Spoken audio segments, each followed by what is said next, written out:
middle of a pretty stormy day. Katahdin blocked by clouds here. And Keith, it seems like the rate that some of the rain is coming down, we should be expecting some ponding on the streets and light flooding out there. Yeah, the good news is, Brian, the rain's moving pretty fast. So that's helping us out, because when it's really slow, these rainfall rates are on the heavy side, but everything is moving off to the north and east, and that's often the key when it comes to flooding, flash flooding, or aerial flooding either way. It is coming down hard in Bangor, still several more hours there. Portland's got another heavy round to get through here, but you could see the edge of it just moving through the lakes region of New Hampshire, and so that's kind of the end of the heavy stuff, which is still coming down. Bar Harbor just absolutely pouring right now. There's some lightning strikes embedded in that too.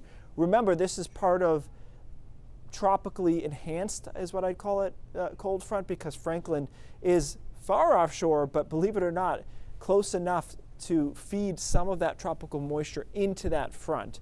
And that's where we're coming down with the higher dew points and also the heavier rainfall rates. Dahlia here, you probably heard about this on the national news. It made landfall as a Cat 3 hurricane just about right there. It's now moving through southern Georgia. And so as it shifts into an interior continental storm, it'll be more about flooding concerns and spin up tornadoes. Typically on the east side of a hurricane, you can see some tornadoes pop up. That's your tornado watch box there. So it's going to make its way through southern parts of Georgia and then kind of hook back towards Savannah and Charleston.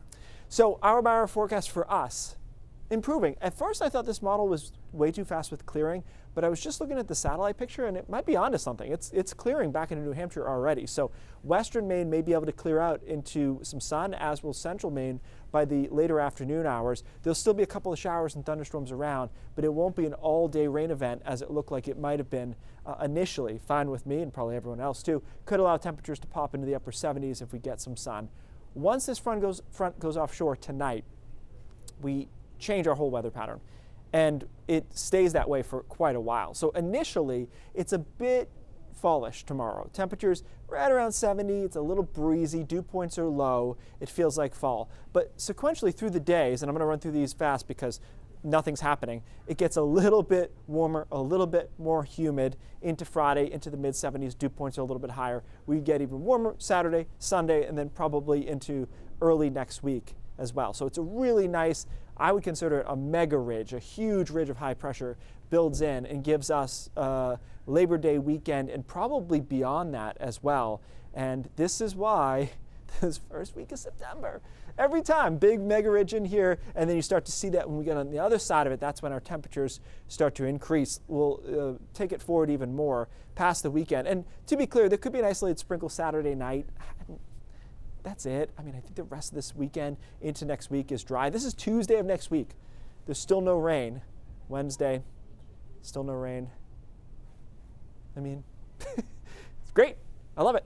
And we start to warm up. I'm not 100% on that 88 on Tuesday, but it's going to get warmer into next week. Monday, Tuesday, Wednesday, into the mid 80s. Maybe some operators are possible. And it also gets sticky in there. So we've got summer. Just when people consider summer to be unofficially ending. But that's the fun in forecasting here in Maine.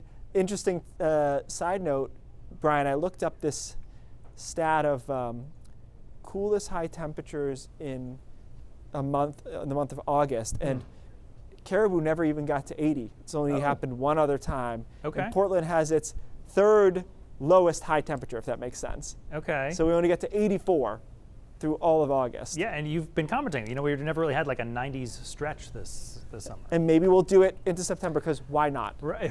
You know? That would be appropriate this year. Yeah. All right, Keith, thanks so much.